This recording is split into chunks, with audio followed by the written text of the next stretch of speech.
Did you notice Caitlin Clark, the photographer, right on the baseline? Photographer? No, Caitlin Clark, the NBA player. Yeah, sorry, I didn't see. You just She was taking a picture. Yeah, she took a picture of you after one of your she hit on camera right on the baseline. I didn't see that. Do you have a relationship with her or just? Not really much, but I'm a big fan for sure. I watch a lot of games. Definitely her hooping it's great to watch. So for sure, I gotta go on one game to see her.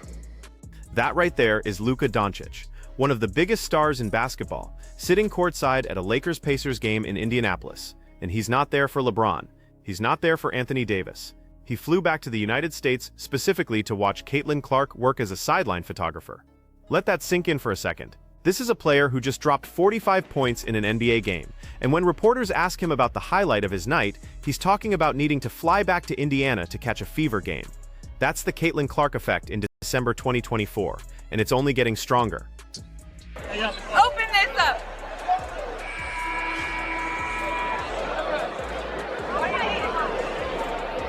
Obviously, I've done this before, okay? Caitlin Clark, the photographer. No! I didn't even notice that! Oh, that's so cute! Open this up! All right, let's take a look, man. There was a clip with LeBron James that we got to get to when he was crashing out on the refs and she was taking photos. That was pretty funny.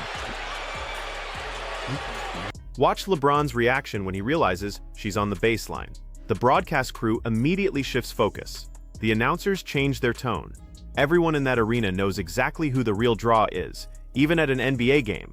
Caitlin Clark spent her offseason taking on a completely different role, working as a credentialed photographer for the Indiana Pacers, not as a publicity stunt, not as a one-time appearance. She's actually learning the craft, building relationships with other photographers, and experiencing what it's like to be on the other side of the media circus that's followed her since Iowa. And here's what makes this fascinating. While she's shooting photos courtside, she's generating more buzz than most of the players actually in the game. That's not an exaggeration. Social media exploded. Highlight accounts posted her photos. NBA stars went out of their way to acknowledge her presence. Deja vu with the WNBA refs. They're gonna say that. Yeah, man, this is a takeover, man. This is a great shot right here.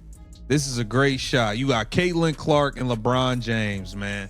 What a great shot, man. Luka Doncic recognizes a GOAT. I'm sure we already know LeBron recognized she's the GOAT. He already came out and said it. During the rookie year, when everybody was running around hating, being jealous, being petty, calling everybody racist and all of this nonsense, he said, man, I ain't trying to hear none of that. She's the one. She gonna change the league for all y'all. Period. Shout out to Now let's talk about what this really represents. Caitlin Clark just finished a rookie season where she transformed the Indiana Fever from a 3-win team into a playoff contender. She broke the WNBA single-season assist record. She led the league in assists per game at 8.4. She became the first rookie in WNBA history to record a triple-double. But instead of taking a traditional offseason, resting on those accomplishments, or doing the standard media tour, she's working, learning a new skill, building her brand in unexpected ways. Speaking at Uber's Game Changers event about how women are valued across industries, not just in sports. That clip we just saw wasn't some corporate fluff piece. She's talking about relying on teammates, about doubting herself at points in her career, about the importance of surrounding yourself with people you trust, and she's doing it while simultaneously revolutionizing how WNBA players approach their off-season presence. LeBron James recognized this back in June, right in the middle of all the rookie year controversy. When other players were complaining about attention, when media members were writing think pieces about race and privilege, LeBron cut through all of it and said she's the one who's going to change the league for everyone. He was right. Things take off, and like I said, I don't think it's just women's sports. I think it's the way women are valued across the world and what we can bring to the table. Hi, I'm Caitlin Clark, and we're at Uber's Game Changers event.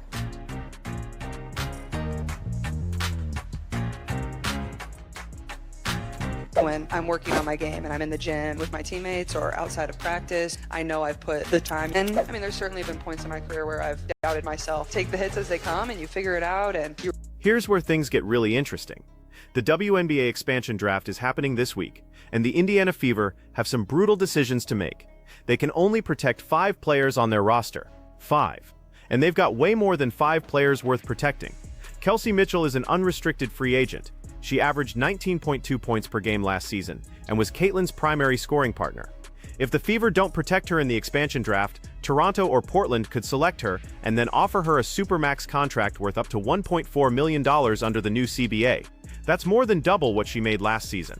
Lexi Hull just had a breakout year, shooting 46.8% from three-point range. She's exactly the type of 3-and-D wing that modern basketball requires. Aaliyah Boston is the 2023 Rookie of the Year and the Fever's defensive anchor. Nalissa Smith averaged 11.5 points and 7.2 rebounds. And then there's Michaela Timpson, the rookie who showed real promise in limited minutes. Wait, man, it is time to start cooking, people. It's time for Caitlin Clark to, start stirring the pot on some of these people. And that's just what it is, man. We got the expansion draft coming up. Okay, the Fever have to protect some players. They are at risk of losing some major key pieces. What are they going to do with Kelsey Mitchell? What's going to happen with Lexi Hull? Sophie Cunningham in free agency. Are they going to be able to bring everyone back? What? The Fever's protected list is due this Sunday, December 8th, 2024, and the calculation isn't simple. Do you protect Kelsey Mitchell, knowing you can negotiate with her as a free agent anyway? Or do you protect a younger player like Michaela Timpson, who would absolutely get selected by Toronto or Portland if left unprotected? Here's the brutal reality. Only 2 players in the entire WNBA, Lexi Brown and Klein Brown, still have contracts under the old CBA. Everyone else is operating under new salary structures, new max contracts, new financial realities. The expansion draft is happening at the exact moment when player values are being completely recalibrated, and the Fever are in the worst possible position for this. They finally built something special. They finally have chemistry. They finally have a core that works together. And now they might lose a key piece because of expansion rules they had no control over. Here it says the new teams will pick among players left unprotected by their current WNBA clubs, with no more than 1 player per existing team getting chosen. Teams have until Sunday to submit a list of 5 protected players. Okay, teams can protect players that had rights to on the final day of the 2025 regular season. Okay, any player who has 5 or more years of service after the 2025 season must be put on the roster list as an unrestricted free agent or included on the unprotected list. Only 2 veteran players, Lexi Brown and Kaylani Browns, had contracts that didn't expire last season. They definitely missing out on all this new money. Lexi Brown, Kaylani Brown, y'all still. Let's break down the actual expansion draft rules, because this matters. Toronto and Portland each get to select 1 player from the unprotected lists. But here's the twist. They can each select 1 player who's an unrestricted free agent, and then they get exclusive negotiating rights to offer that player a supermax contract. That changes everything. If Kelsey Mitchell is left unprotected and gets selected, the Fever lose their ability to match offers. If she's protected but still becomes a free agent, at least Indiana can compete financially.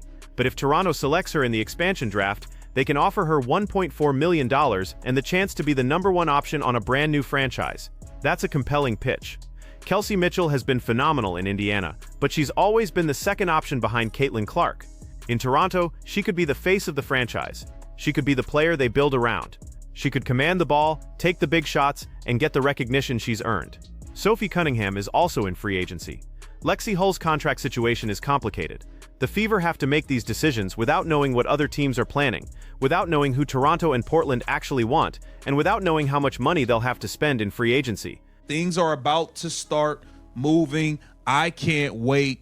I'm excited for all of this to kick off, man. And it starts with these teams putting out their protected list of players here very soon. Get down in the comments. Let me know what you guys think. This is Keep the Vision. Make sure you like, comment, subscribe, and share the channel. And this is all happening while Caitlin Clark is out here working as a photographer, speaking at corporate events, and casually getting shout-outs from Luka Doncic at NBA games. The contrast is striking. She's not worried about the expansion draft because she's obviously protected. She's not worried about her contract because she's got the most secure position in the league. But her teammates, they're waiting to see if their careers in Indiana continue or if they're about to get shipped to Toronto or Portland. They're watching the front office make calculations about their value. They're wondering if the chemistry they built last season matters as much as draft protection rules. Here's what we know for certain. Caitlin Clark will be protected. Aaliyah Boston will be protected. Those are the two foundational pieces the Fever cannot afford to lose. After that, it gets murky. Do you protect Kelsey Mitchell and risk losing a younger player? Do you protect Lexi Hull and gamble that you can re-sign Kelsey in free agency? Do you protect Nalissa Smith and hope Toronto and Portland don't target your shooters? There's no perfect answer. Every choice involves risk. Every decision could backfire, and the Fever's front office has until Sunday to figure it out, while Caitlin Clark is out here generating headlines by taking photos at NBA games. So let's zoom out and talk about what all of this actually means, because the Caitlin Clark takeover isn't just about one player dominating headlines. It's about how she's fundamentally changing what it means to be a WNBA athlete in 2024 and beyond. Think about the traditional offseason for a professional basketball player. You rest. You recover. Maybe you do some training. Maybe you make a few appearances. You stay relatively quiet until training camp starts. That's been the model for decades in both the NBA and WNBA. Caitlin Clark threw that model out the window. She's working as a photographer, which gives her media experience from a completely different angle. She's speaking at corporate events about women's empowerment and leadership. She's showing up at NBA games and generating more social media engagement than the actual players on the court. She's staying visible, staying relevant, and staying in control of her narrative. And here's why that matters. The WNBA's new media rights deal is worth $200 million per year, which is more than triple the previous deal. That money is coming because of viewership, and viewership is coming because of players like Caitlin Clark, who understand how to maintain interest even when they're not actively playing. The Fever averaged 1.18 million viewers per game when Caitlin Clark was playing. That's not a typo. Over 1 million people were tuning in to watch a team that won 13 games. The WNBA Finals averaged 1.63 million viewers.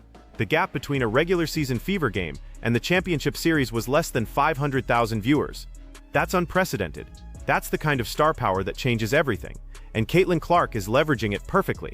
She's not waiting for the WNBA to market her. She's not depending on the Fever's PR team to keep her relevant. She's creating her own opportunities, building her own brand, and dragging the entire league along with her.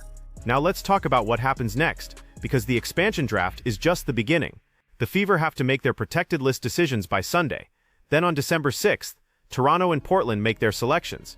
Then free agency opens, and teams start competing for players like Kelsey Mitchell and Sophie Cunningham. If the Fever lose Kelsey Mitchell, they lose the second leading scorer on a team that finally made the playoffs. They lose the veteran presence who helped Caitlin Clark navigate her rookie season.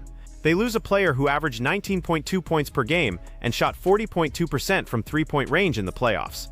That's not easily replaceable. Even with Caitlin Clark on your roster, even with Aaliyah Boston anchoring your defense, you need multiple scoring threats. You need players who can take pressure off your primary star. You need veterans who've been through playoff battles and know how to perform when the stakes are highest. But here's the other side of that equation. If the Fever protect Kelsey Mitchell and lose Michaela Timpson or Lexi Hull, they're sacrificing youth and potential for immediate production. They're betting that they can win a championship in the next 2 years, before Kelsey's contract expires again, before the roster needs another overhaul. That's the calculation every team in professional sports has to make. Do you prioritize the present or the future? Do you go all in on your current window, or do you build for sustained success? And the Fever's decision is complicated by the fact that their franchise player is only 22 years old. Caitlin Clark has at least a decade of elite basketball ahead of her. She's going to be the face of the franchise for the foreseeable future. So do you surround her with veterans who can win now, or do you bring in young players who can grow alongside her and create a dynasty? There's no wrong answer, but there are consequences either way, and those consequences will play out over the next several months as the roster takes shape, as free agency unfolds, as the Fever prepare for a 2025 season with championship expectations, because that's where we are now. The Fever aren't a rebuilding team anymore. They're not a feel-good story about a rookie saving a franchise.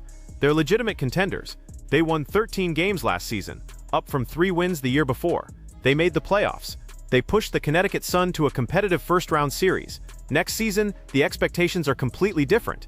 Next season, anything less than a deep playoff run is a disappointment. Next season, Caitlin Clark isn't a rookie learning the league. She's a veteran who knows the defenses, knows the physicality, and knows what it takes to win at this level.